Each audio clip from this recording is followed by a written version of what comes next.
Growing tomatoes and peppers can be a challenge, especially in the warmer days of July and August. Tomatoes grow optimally between 55 and 85 degrees Fahrenheit. While everyone knows that lower temperatures will inhibit and can damage the plants, temperatures above 90 degrees can cause permanent damage to the plant. Another issue often seen in Utah in the summer months is sunburn. With little cloud cover, the direct sunlight at our altitudes and latitudes will cause damage to the fruit. While the fruit may still be usable in limited uses, it will eliminate it as a marketable fruit product. Shading is a technique that many farmers are resorting to as a means of not only cooling the plants, but also protecting from sun damage to the fruit. There are several factors that play into shading tomatoes that must be considered so that we can maximize the potential yield in addition to minimizing damage and negative effects. A study conducted by Texas A&M in San Antonio, Texas, looked into this and examined some aspects of shading.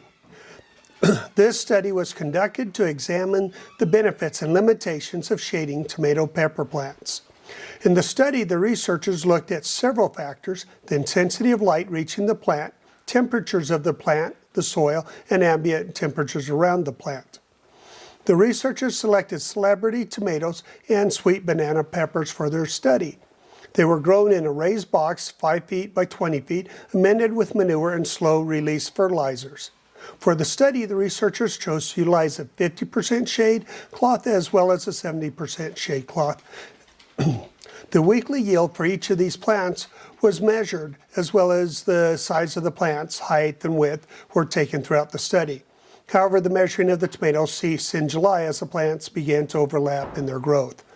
This study showed little difference in yield between the control group and the 50% shade, and a slight drop in the 70% shade. Both the 50% and 70% showed similar results in the reduction of sunburnt fruit, but were not statistically significant between them. There are a few factors to consider before we take this study at face value. Texas is somewhat different from Utah in elevation and climate. Thus, we must ask if it will work for us here. The light intensity here in Utah is noticeably higher due to the elevation and other factors than it would be in Texas. This can increase the risk of sunburn over what we would see in Texas even. Additionally, when you compare the amount of sun from sunrise to sunset and the cloud cover, we see that Salt Lake City has a ratio of 83% sun in July as compared to only 74% in San Antonio, Texas. With all this, we should expect the shading to be more beneficial for us here than it is in Texas. With proper shading that covers the plants during the most intense sunlight and highest temperature would give the farmers and gardeners the best results. Building shade that would cover your tomatoes and peppers between approximately noon until late afternoon would give you your best chances for protecting the fruit. You don't want to cover them completely, as that will likely inhibit growth and yield, as we saw in the 70% shading. Allowing the direct sun to reach the plants in the cooler morning hours and the less intense sunlight of late afternoon will still allow good light for proper photosynthesis activity.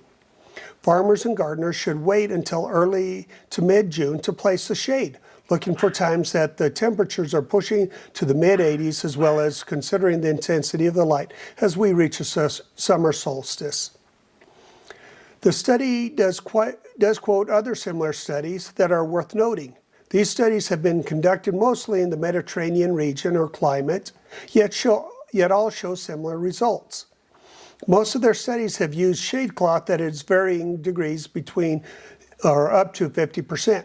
The best results when comparing yields and risk of damage have been found consistently in the 35 to 40% range. At least one study showed an increase of over 130% increase in yield with the 35% shading. Further study here in Utah specifically would be of benefit to confirm the benefits as well as the potential modifications to the shading regime.